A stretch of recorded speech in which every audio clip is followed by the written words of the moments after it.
हमने शहर को दी एक नई पहचान, हम हैं सिंघानिया बिल्डकॉन।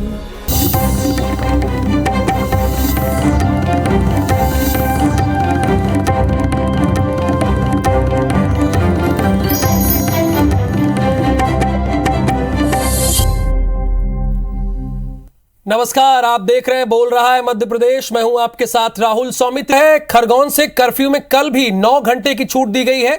सुबह 8 बजे से शाम 5 बजे तक ढील दी जाएगी। यानी आज की तरह कल भी 64 प्रकरण में अब तक 175 आरोपी गिरफ्तार किए जा चुके हैं। फरार आरोपियों की तलाश के लिए पुलिस टीम का गठन कर दिया गया है। कल कर्फ्यू में सुबह 8 बजे से शाम 5 बजे तक ढील दी जाएगी। यानी कुल मिलाकर एक फौरी तौर पर खरगोन वासियों को राहत है। एसपी ने इस बात की जानकारी सबसे पहले IBC 24 से उन्होंने साझा की है। हमारे संवाददाता शशिकांत से उन्होंने ये जानकारी दी है कि तकरीबन आज की तरह ही कल भी 9 घंटे की छूट दी जाएगी। फरार आरोपियों के तलाश के लिए पुलिस टीम का गठन कर दिया गया है। कल कर्फ्यू में सुबह 8 बजे से शाम 5 बजे तक यानी 9 घंटे की छूट दी जाएगी। एसपी रोहित काशवानी ने इस बात की जानकारी IBC 24 को दी है।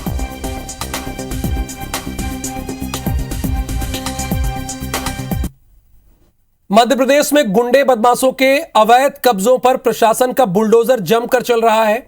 जबलपुर और छतरपुर में आज अवैध कब्जों पर ताबड़तोड़ कार्रवाई की गई है। एक और जबलपुर के बबलू पंडा हत्याकांड के मुख्य आरोपी रोहित सोनकर और उसके भाइयों के अवैध कब्जों पर बुलडोजर चला, तो दूसरी तरफ छतरपुर में फरार आरोपी मनमोहन अवस्थी और संदीप दीक्षित के अवैध मकान ध्वस्त कर दिए गए। जबलपुर में रोहित सोनकर ने सरकारी जमीन पर 50 लाख रुपए की कीमत का आलीशान मकान बना रखा था और करीब 14,000 वर्ग फुट पर इसने कब्जा कर रखा था। आरोपियों ने शासकीय भूमि से लगी मेन रोड पर स्थित बिजली ट्रांसफार्मर को भी अपने कब्जे में ले रखा था। ये दोनों तस्वीरें आपके सामने हैं, एक जबलपुर की है और दूसरी जो तस्वीर आप देख रहे हैं यहां भी अवैध कब्जों पर बुलडोजर चला है, छतरपुर की है।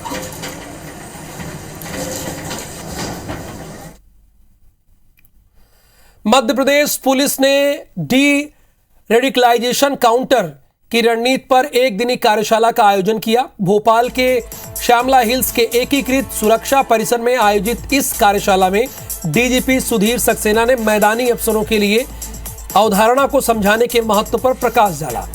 उन्होंने कट्टरपन से प्रभावित और उग्र होने वाले युवाओं की पहचान के लिए संस्थागत तंत्र बनाने के लिए कहा है।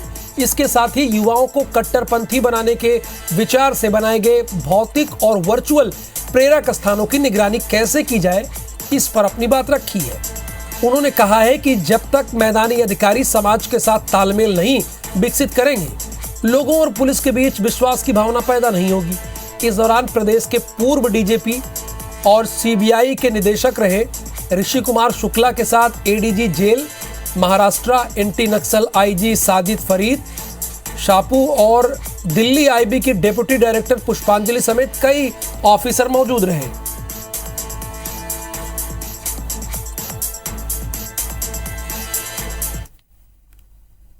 विदिशा पहुंची भोपाल की सांसद साध्वी प्रज्ञा ने शराबबंदी का समर्थन करते हुए कहा कि शराबबंदी को 100% बंद हो जाना चाहिए, क्योंकि शराब के चलते कई परिवार में टूट पड़ जाती है। साथ ही सांसद साध्वी प्रज्ञा ने धर्मांतरण और शोभा यात्रा के दौरान हुई हिंसा पर भी धर्म विशेष को नसीहत दी है।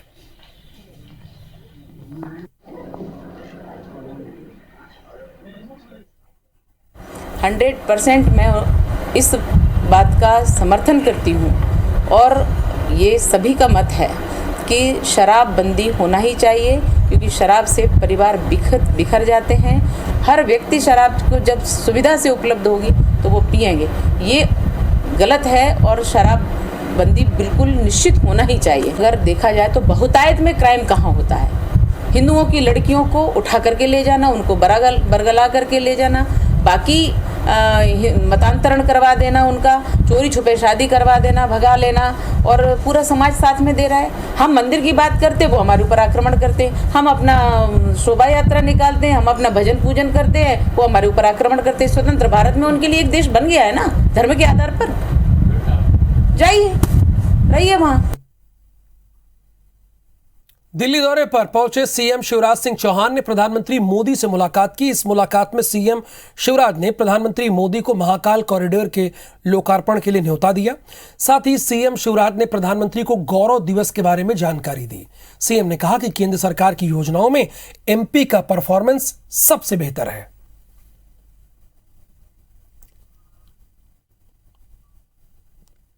प्रधानमंत्री जी से मैंने निवेदन किया कि वो इसका लोकार्पण उनके हाथों से संपन्न हो, और मुझे प्रसन्नता है कि प्रधानमंत्री जी इस परिसर को लोकार्पित करेंगे। स्टार्टअप्स की हमारी पॉलिसी बनी हुई है, उसको हम लॉन्च करना चाहते हैं।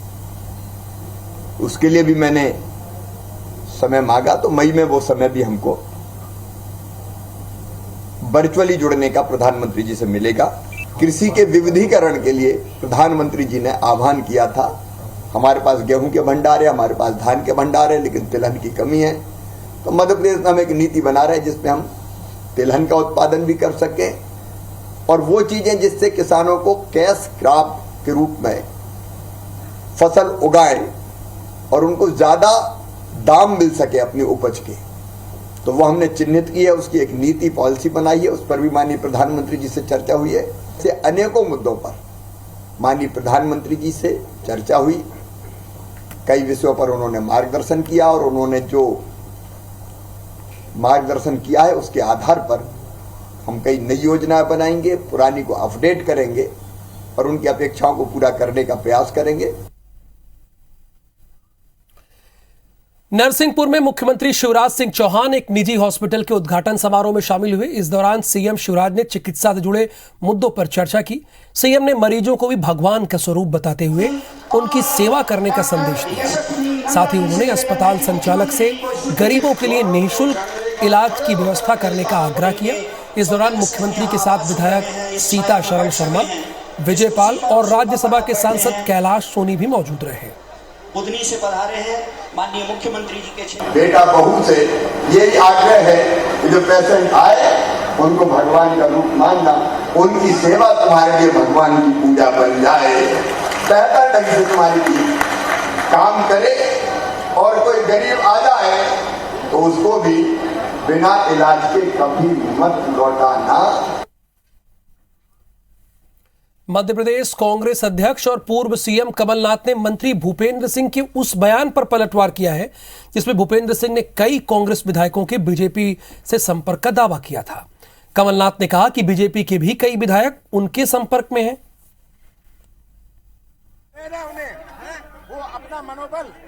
मध्य प्रदेश में भी लगातार कांग्रेस के लोग कांग्रेस छोड़कर भारतीय जनता पार्टी में आना चाहते हैं। अनेक विधायक कांग्रेस के भारतीय जनता पार्टी में आना चाहते हैं। अनेक नेता भारतीय जनता पार्टी में आना चाहते हैं। पार्टी को निर्णय करना है कि इनको लेना है कि नहीं लेना है। बीजेपी की विधायक मेरे संपर्क में है। 25 विधायक आपके 25 विधायक उनके तो ले रहे उन्हें, वो अपना मनोबल अजय सिंह जी अरे छोड़िए, इस बकवास का मैं जवाब नहीं देता। मध्य प्रदेश में ओबीसी वोटरों की संख्या 48% है। सरकार के ओबीसी आयोग के परीक्षण के बाद यह बात सामने आई। ओबीसी कल्याण आयोग ने निकाय और पंचायत चुनाव में ओबीसी के आरक्षण को लेकर ट्रिपल टेस्ट में से 2 टेस्ट पूरे कर लिए हैं। इसके बाद प्रदेश में ओबीसी आरक्षण को 27% की बजाय 35% आरक्षण देने की सिफारिश आयोग की ओर से किए जाने की तैयारी चल रही है।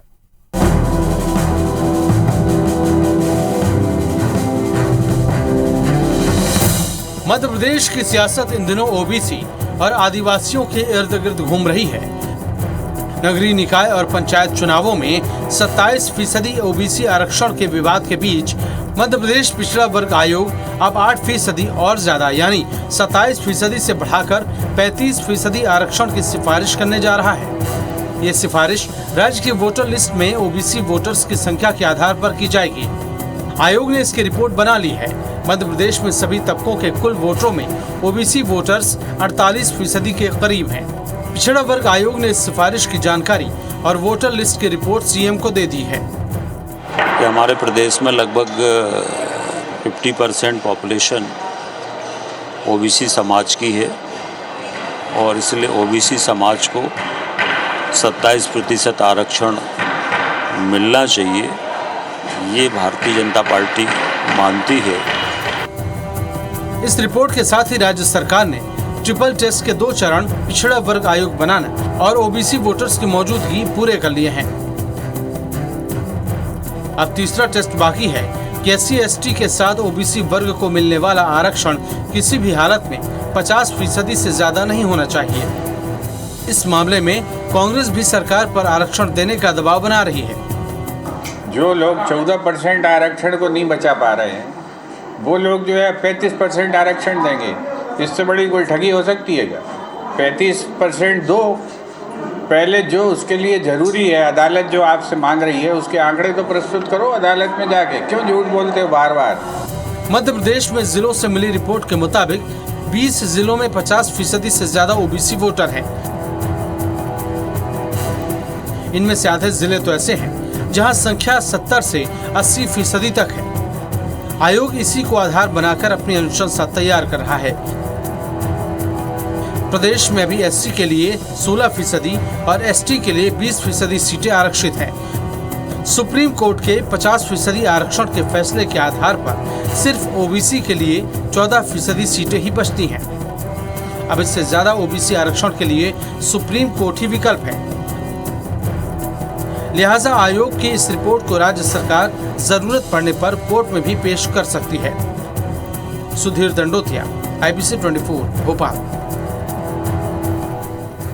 मध्य प्रदेश सरकार की ई-गवर्नेंस मॉडल के साथ ही आम जन को बेहतर सुविधाएं देने के लिए शुरू किए गए ग्वालियर जिले के 5 नवाचारों की हालत अब बहुत खराब है। जबकि ये नवाचार राष्ट्रीय स्तर पर कई पुरस्कार जीत चुके हैं और इन्हें कुछ राज्यों ने भी लागू किया है, लेकिन ग्वालियर में ही इन नवाचारों को सरकारी उदासीनता और लापरवाही का शिकार होना पड़ा।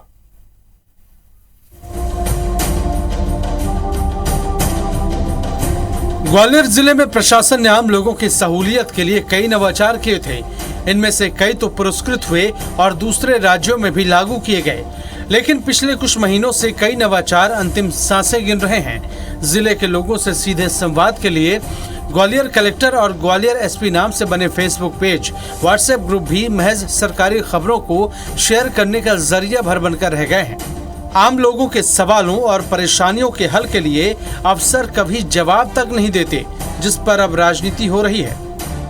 देखिए, मध्य प्रदेश में शिवराज सिंह जो सरकार है उनकी 2800 ऐसी स्कीम्स हैं जो सिर्फ कागजों पे सिमट के रह गई, धरातल पर कुछ नहीं आया। भारतीय जनता पार्टी को लगता है कि इवेंट करने से और पब्लिसिटी करने से जनता में, जनमानस में जनमत बन जाता है, किंतु अब ये भ्रम से वो दूर हो जाए।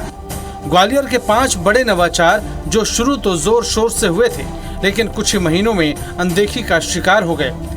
दिव्यांगों के लिए बाधा रहित वातावरण बनाने के लिए राष्ट्रीय स्तर पर पुरस्कार मिल चुके हैं। कई राज्यों में भी इस कॉन्सेप्ट को लागू किया गया, लेकिन ग्वालियर में अब तक दिव्यांगों को बाधा रहित वातावरण नहीं मिल सका है। वहीं 25 पहाड़ियों को हरा भरा कर राष्ट्रीय पुरस्कार पाने वाले ग्वालियर जिले में 63 करोड़ के पौधे लगाए जा चुके हैं, लेकिन गर्मी के सीजन में छांव नजर नहीं आती।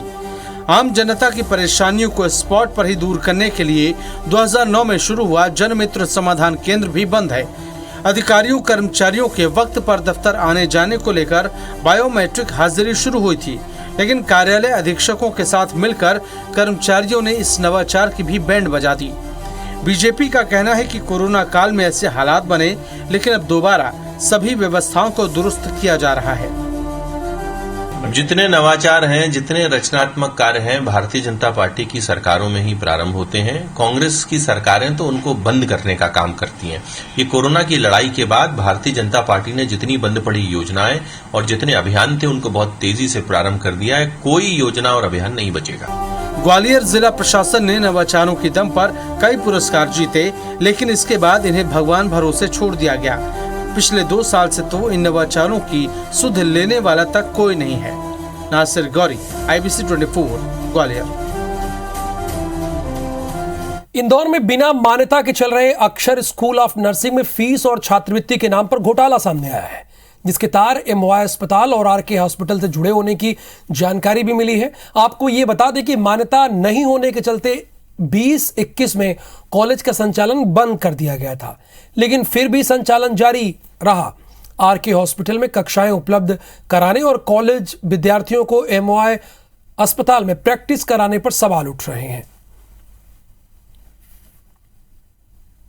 तो आरके अस्पताल में कुछ बच्चों को वहाँ पर क्लास वगैरह लगा रहे हैं या कर रहे हैं, तो उनको नोटिस मैंने जारी कर दिया है कि किस बेस पे और किस आधार पे आप लोग कर रहे हैं। तो उनसे बात हुई तो बोल रहे थे कि मैं तो कमरा किराया देता, ये सब मायने नहीं रखता है। हम लोगों को नोटिस दिया और उसकी पूरी इंक्वायरी हमारी टीम जाएगी और जांच करके प्रतिवेदन हम एडीएम सर को दे देंगे।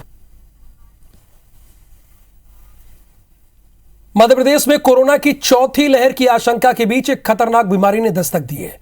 रीवा और शहडोल संभाग के जिलों में स्क्रब टाइफस बीमारी के मरीज मिल रहे हैं, जिसके बाद कई जिलों में अलर्ट जारी कर दिया गया है। स्क्रब टाइफस के सबसे ज्यादा मरीज सतना और शहडोल में सामने आए हैं।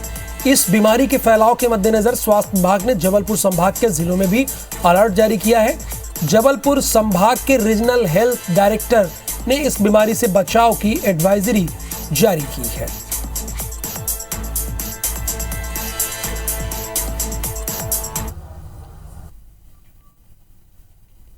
जबलपुर संभाग को सतर्क कर दिया गया है, क्योंकि इससे लगे हुए 2 संभागों में इसके मरीज आए हैं। तो इसलिए हम लोग पूरी तरह से सचेत हैं। हमारी टीम जो है ये लगातार संपर्क में है जिलों के, कि इस तरह का यदि कोई मरीज आए तो उसका तुरंत परीक्षण हेतु, जांच हेतु उसे ICMR भेजा जाए। और बुलेटिन में फिलहाल के लिए इतना ही। देश भर में कोविड केस फिर से बढ़ने लगे हैं। IBC 24 आपसे अपील करता है कि कोविड से जुड़ी सभी गाइडलाइन का पालन करें और बच्चों का खास ख्याल रखें, क्योंकि सवाल आपका है।